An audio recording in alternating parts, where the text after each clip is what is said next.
Namaskar. Hello and welcome to P Guru's channel. I'm your host Sri Iyer. This is a new set of episodes that Sridharji and I have conjured, and we are doing this mainly to address the ongoing banking crisis. Is the crisis over? Are more banks going to fail? Is the stock prices of the bank going to go low? All this and more. Let us welcome Sridhar Chityalaji, who is a banker himself, and he knows this industry like the back of his hand. Sridharji, namaskar and welcome to P Guru's channel. How are you, sir?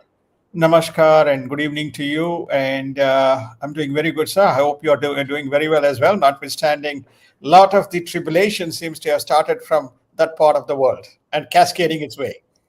Yes, indeed. And as we speak, Sridharji is sitting nicely in Singapore, and he used to be a New Yorker himself and a banker, and now he is kind of enjoying tropical climate while we are still having a very wet winter here. Sridharji, let's talk about the recent thing. Is the worst over now, sir? Because suddenly I'm hearing that even the uninsured depositor is going to be protected. How do things stand, sir? Well, I think they have there's 3-4 important developments that has happened in the last less than 12 to 18 hours. First, I think the Treasury, in conjunction with FDIC and Fed, issued a statement: deposits are safe, stay where you are, and don't try to move the deposits. And the banking system is sound and stable.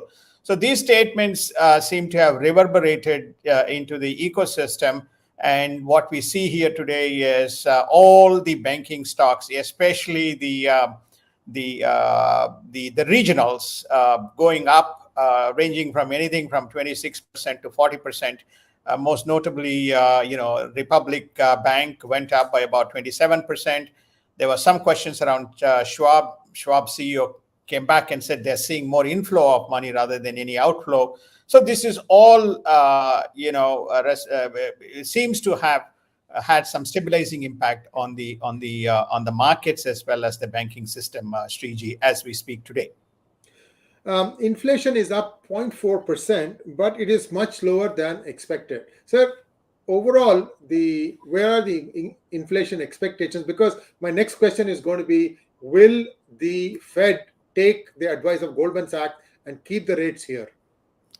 Well, first and foremost, I think that the inflation number, I mean, we can go back and look at the first data point. I mean, energy is today trading around, oil is trading around less than $80. What was oil at the peak of the inflation? It was around $120. It has been coming down, and it's been consistently in the 75 to 83, 84 kind of a band. So that certainly has had some cascading effect into the inflation numbers. That's why you're seeing slide down in the inflation. There was also increase in the rentals, and there was also a hike in the mortgage rates as a result of the increasing rates. But that also seems to have stabilized, and the food situation continues to be, so there is inflation around the food, but they're trying to work around that. So overall, you are beginning to see numbers, that is month over month inflation numbers coming down, notwithstanding the fact that the core inflation is around 6.4% against Fed's target of 2%. But they believe that the inflation numbers will be tackled as the days and months come by, Sriji. Now, Moody's has cut the outlook on the banking sector to a negative. This happened before, I think, all this repair process started. Why do you think they now said this is negative? Because they were giving glowing reports to SVB. Well, I didn't answer one question. I'll answer and then I'll come to this, which is namely that you asked the question. I firmly support, and we firmly support, the Goldman Sachs idea of holding and pausing the rates in the month of March, because there's a rate increase that is to be announced.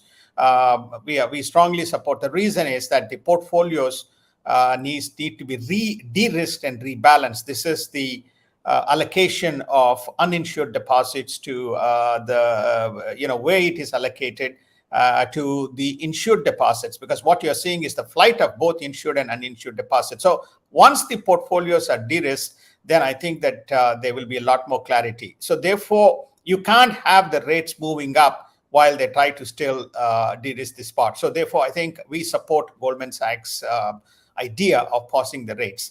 I think the markets are also now talking about, cutting not 50, raising it to 50, but by 25 basis points. But I think we suggest it's pause. As far as the Moody's rating is concerned, which is namely, it is based on the kind of the instability that they are seeing. There's not yet any signs of deterioration of the credit quality. Why they have jumped ahead of the curve, well, remains to be seen. Whether they will change their view in due course, I don't know. The capital, that is tier one capital positions of all major banks, including SVB, ranges from 14% or 12% to 16%. This is the tier one capital. The tier one capital, it is the capital allocated against the risk-weighted assets. BIS norm, Bank for International Settlements norm, is 8%. But so you can see the banks are the most recent stress test said that they seem to be fairly well capitalized. So Moody's ratings seems to be a reaction. Let us see what they do. And they're very clear. The prevailing banking situation lead us to make this system to be unstable. And hence we are moving from stable to negative. Is there comments?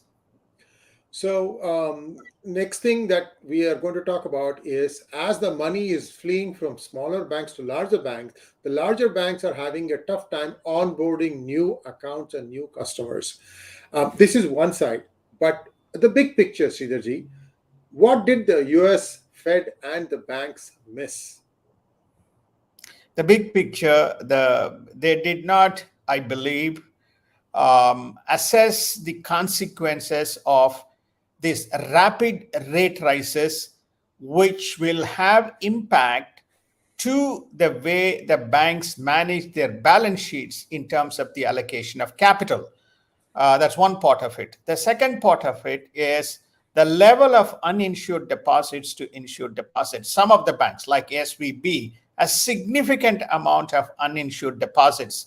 So naturally, when uninsured deposits flee, then what happens is the insured deposits also tend to flee, and this in turn directly has a bearing on their liquidity and capital position.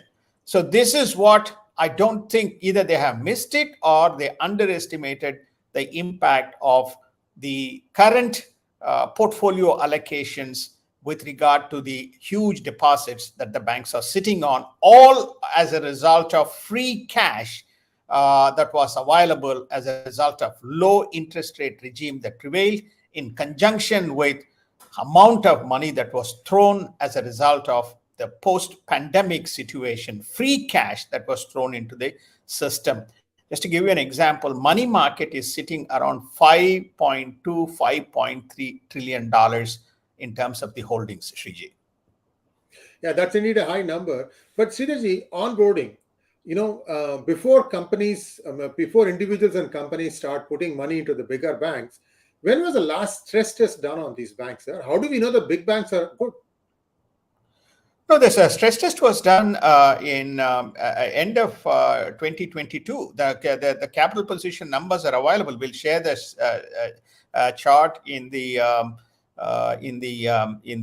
DGI show in the market section. The stress test was done across the US, UK, Europe, etc. So most of the bank, Asia, most of the banks are fairly well kind of capitalized. The stress test has been done and cleared. I think it is Q4 2022. We'll share those numbers, Sriji. As far as the onboarding is concerned, onboarding is, now it is a very, because of very stringent FATA of AML, KYC, and a whole range of issues, banks are very strict in terms of going through a very rigorous process, both from a compliance as well as on the operation side to onboard the client. So when these guys throw the money, it is sitting in no man's land or float until such time these processes are complete and the money is credited to the nominated account. Thank you so much, sir. And viewers, that's all for today. And please request you to like, share, and subscribe to our channel. And don't forget to click on the bell button for notifications. Sridharji, a pleasure talking to you, sir. We'll be back again tomorrow if need be or we will come back to you on when we are going to come back and have a special markets episode. Namaskar. Namaskar. Thank you so much. So thank you so much, and have a wonderful evening.